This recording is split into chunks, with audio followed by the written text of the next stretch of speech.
Today I am going to present the opioid use disorder. It is very important, especially for the Kerala PSC examination and AIMS examination. Mainly the sources of opioids are natural alkaloids and synthetic compounds. The natural alkaloids contains morphine, codeine, thebaine, nosocopine and papaverine. And the synthetic compounds are heroin, methadone, meperidine, fentanyl. ഇങ്ങനെ തന്നെ question ചോദിച്ചിട്ടുണ്ട്. Which all are the natural alkaloids അല്ലെങ്കിൽ synthetic compounds എന്നൊക്കെ question ചോദിക്കാറുള്ളതാണ്. അതുപോലെ acute ഇൻടോക്സിക്കേഷനിൽ ഉള്ള സിംറ്റംസും ഒരുപാട് തവണ ചോദിച്ചിട്ടുണ്ട്. The symptoms are apathy, bradycardia, respiratory depression, pinpoint pupils, low core temperature, coma, mydriasis. Mydriasis severe ഇൻടോക്സിക്കേഷനിലാണ് കാണുന്നത്. അതുപോലെ ലാർജ് ഓവർ ഡോസിൽ പേഷ്യൻ്റ് കോമയിൽ പോകാറുണ്ട്.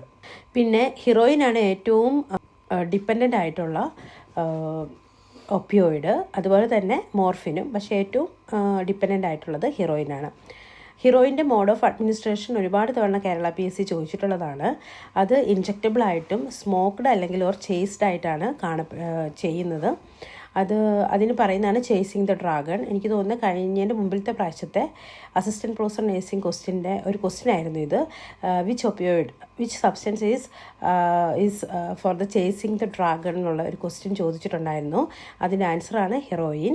പിന്നെ ഇതിൻ്റെ ഇംപ്യൂർ ഫോം സ്മാക്ക് അല്ലെങ്കിൽ ബ്രൗൺ ഷുഗർ ആയിട്ടാണ് കാണുന്നത്. ഇന്ത്യയിൽ അത് ബ്രൗൺ ഷുഗർ എന്നാണ് അറിയപ്പെടുന്നത്. ഇതാണ് mode of administration especially for ഹെറോയിൻ്റെ. പിന്നെ വിത്ഡ്രോവൽ സിംറ്റം ഈ റീസെൻ്റ്ലി അസിസ്റ്റൻറ്റ് പ്രൊഫസർ നേഴ്സിംഗിലെ ക്വസ്റ്റ്യൻ ആയിരുന്നു. അത് ഓൺസെറ്റ് ഈസ് 12 to 24 hours ആണ്. അത് പീക്ക് ലെവലിൽ എത്തുന്നത് 24 to 72 hours ആണ്. അതുപോലെ തന്നെ ഒരു 7 to 10 days കഴിയുമ്പം സിംറ്റംസ് സബ്സൈഡ് ചെയ്യാറുണ്ട്. ഇതിൻ്റെ withdrawal symptoms is very important. That is lacrimation, rhinorrhoea, dilated pupil, sweating, muscle cramps, yawning, nausea, diarrhoea. And the treatment overdosely we are using naloxone and naltrexone, that is opioid antagonist. And detoxification ആയിട്ട് നമ്മൾ use ചെയ്യുന്നത് മെഥഡോൺ substitution ആണ്. ഞാൻ already പറഞ്ഞു മെഥഡോൺ is A synthetic compound ആണ്. പക്ഷേ ഈ synthetic compound withdrawal സിംറ്റംസിനെ alleviate ചെയ്യാൻ ഹെൽപ്പ് ചെയ്യും. അതായത് ഹീറോയിൻ പോലുള്ള ഇത് യൂസ് ചെയ്യുമ്പം. പക്ഷേ ഇന്ത്യയിൽ അത് യൂസ് ചെയ്യാറില്ല. പക്ഷേ UK പോലുള്ള കൺട്രികളിൽ നമ്മൾ മെഥഡോൺ യൂഷ്വലി കൊടുക്കാറുണ്ട് to alleviate the withdrawal symptoms. അതുപോലെ മെയിൻ്റനൻസ് ആയിട്ട് നമ്മൾ മെഥഡോണും ബ്യൂപ്പിനോർഫിനൊക്കെ കൊടുക്കാറുണ്ട്.